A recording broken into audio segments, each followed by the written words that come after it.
نحمده ونصلي على رسوله الكريم أما بعد فقد قال الله تعالى في محكم تنزيله في القرآن العظيم والفرقان المجيد بعد أعوذ بالله من الشيطان الرجيم بسم الله الرحمن الرحيم فمن عفي له من أخيه شيء فاتباع بالمعروف وأداء إليه بإحسان صدق الله العظيم.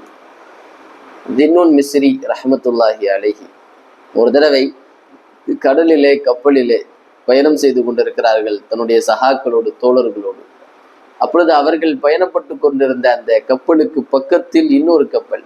அந்த கப்பலிலே சில வாலிபர்கள் வாலிப பெண்கள் கூத்தும் கும்மாளவுமாய் மதுபானங்களை குடித்து கொண்டு பாட்டு பாடிக்கொண்டு அவர்கள் அரட்டை அடித்து கொண்டிருக்கிறார்கள். அவர்கள் செய்கிற அந்த செயல்களை எல்லாம் தின்னூன் மிஸ்ரி ரஹ்மத்துல்லாஹி அலைஹி அவர்கள் இருந்த அந்த கப்பலில் இருந்த அந்த தோழர்கள் சகாக்கள் பார்க்கிறார்கள்.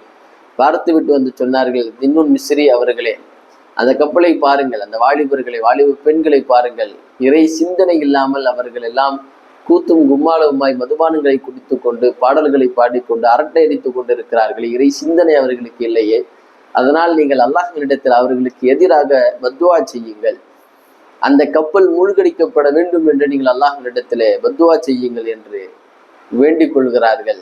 சற்று நேரம் அமைதியாக இருந்த தின்னூன் மிஸ்ரி ரஹ்மத்துல்லாஹி அலைஹி அவர்கள் மீண்டும் மீண்டும் அவர்கள் வந்து கேட்க அல்லாஹ்வினிடத்திலே துவா செய்தார்கள். யா அல்லாஹ், இந்த உலகத்தினுடைய இன்பத்தை எப்படி நீ அவர்களுக்கு கொடுத்திருக்கிறாயோ அதே போல மறுமையின் இன்பத்தை நீ அவர்களுக்கு கொடுப்பாயாக என்று துவா செய்கிறார்கள். சற்று நேரத்தில் அந்த கப்பலிலே இருந்த வாலிபர்கள் வாலிப பெண்களுக்கு அல்லாஹு தஆலா தௌபாவினுடைய நசீபை அல்லாஹு தஆலா அவர்களுக்கு கொடுக்கிறான். இந்த சிறிய வரலாற்றிலே இருந்து ஒரு மிகப்பெரிய படிப்பினை என்னவென்றால், சில நேரங்களில் இந்த உலகத்தில் நமக்கு யாராவது ஒரு தீங்கு இழைத்து விட்டால் உடனடியாக அவர்களுக்கு எதிராக அல்லாஹ்வினிடத்திலே நாம் கையேந்தி பத்வா செய்கிறோம் அல்லவா. எல்லாம் நீ அவர் அப்படி ஆக்கிற இப்படி ஆக்கிற, அவன் அப்படி போட்டும் இப்படி போட்டும் என்று பத்வா செய்கிறோம் அல்லவா. குறிப்பாக குடும்பங்களில் பெற்றோர்கள் தாய் தன்னுடைய பிள்ளைகளுக்கு எதிராக செய்யக்கூடிய அந்த பத்துவா அல்லாஹ்வினிடத்திலே கபூலாகி விடுகிறது. வரலாற்றில் எழுதுகிறார்கள், ஒரு தாய், அந்த தாய்க்கு ஒரு பச்சிலம் குழந்தை, கை குழந்தை அழுது கொண்டே இருக்கிறது. அந்த குழந்தை அதை தாங்க முடியாமல் அந்த தாய் ஒரு வார்த்தையை சொல்லிவிடுகிறாள், இப்படி அழுதுகிட்டே இருக்கிய, அதுக்கு செத்து போலாம் அப்படிங்கிற மாதிரியான ஒரு வார்த்தையை சொல்லிவிடுகிறாள். அல்லாஹ் தஆலா அந்த வார்த்தையை அப்ப கபூலாக்கல. எப்ப கபூலாக்குகிறான் அப்படின்னு சொன்னா, அந்த குழந்தை வளர்ந்து பெரியவனாகி தன்னுடைய பெற்றோர்களை நல்ல விதத்திலே பராமரித்து பாதுகாத்து அவர்களுக்கு பணிவிடை செய்கிற பொழுது அல்லாஹு தஆலா அந்த நேரத்தில் அந்த வார்த்தையை கபூலாக்குகிறான். பெற்றோர்களுக்கு அந்த பிள்ளை கண்குளிர்ச்சியாக மாறிய பிறகு, பிள்ளையை நம்பித்தான் பெற்றோர்களுடைய வாழ்க்கை நடைபெற வேண்டும் என்கிற சூழ்நிலையான பிறகு அல்லாஹு தஆலா அந்த வார்த்தையை கபூலாக்குகிறான். அந்த மகனுடைய உயிரை கைப்பற்றுகிறான். அந்த பெற்றோர்கள் அழுகிறார்கள், கதறுகிறார்கள். அந்த தாயினிடத்திலே வந்து சொல்லப்படுகிறது, நீ அப்பொழுது சொன்ன வார்த்தையைத்தான் அல்லாஹு தஆலா இப்பொழுது கபூலாக்கி இருக்கிறான் என்பதாக சொல்லப்படுகிறது. அந்த தாய் அழுகிறாள், கதறுகிறாள். அழுது பிரயோஜனம் இல்லை, கதறி பிரயோஜனம் இல்லை. காரணம் என்ன?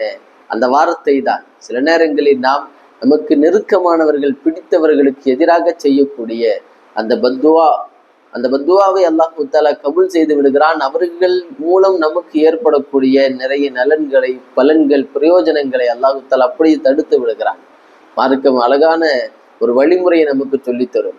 நமக்கு அநீதம் செய்து விட்டாலும், நமக்கு தவறிழைத்து விட்டாலும், அவர்களுக்கு எதிராக நாம் பத்துவா செய்வதை விடவும், நாம் பழிக்கு பழி வாங்குவதற்கு அனுமதி இருந்தாலும் கூட அவர்களுக்கு நாம் எதிராக பத்துவா செய்வதை விட அவரை மன்னிப்பதாக சிறந்தது. வேண்டுமென்றால் அவருக்காக வேண்டி நாம் துவா செய்யலாம். தின்னூன் மிஸ்ரி ரஹ்மத்துல்லாஹி அலைஹி அவர்கள் நினைத்திருந்தால் அந்த வாலிபர்களுக்கு எதிராக பத்துவா செய்திருந்தால் உடனடியாக அல்லாஹு தஆலா அதை கபூலாக்கி இருப்பான். மாறாக அவர்களுக்கு எதிராக துவா செய்யாமல் அவர்களுக்கு துவா செய்தார்கள். அல்லாஹு தஆலா அந்த வாலிபர்களுக்கு தௌபாவினுடைய நசீபை வழங்கினான். நமக்கு யாராவது ஒரு அநீதம் செய்து விட்டாலும் அவருக்கு எதிராக நாம் துவா செய்து விடாமல் அவருக்காக வேண்டி நாம் துவா செய்தால் அல்லாஹு தஆலா அவர் திருந்துவதற்குண்டான வாய்ப்புகளை அல்லாஹு தஆலா தருவான். அல்லாஹ் ரப்புல் ஆலமீன் இந்த உலகத்தில் நாம் யாருடைய பத்துவாவையும் வாங்கி விடாமலும், நாம் யாருக்கும் பத்துவா செய்து விடாமலும் அல்லாஹு தஆலா நம்மை பாதுகாப்பானாக. ஆமீன் யா ரப்பல் ஆலமீன். அஸ்ஸலாமு அலைக்கும் வரஹ்மத்துல்லாஹி வபரகாத்துஹு.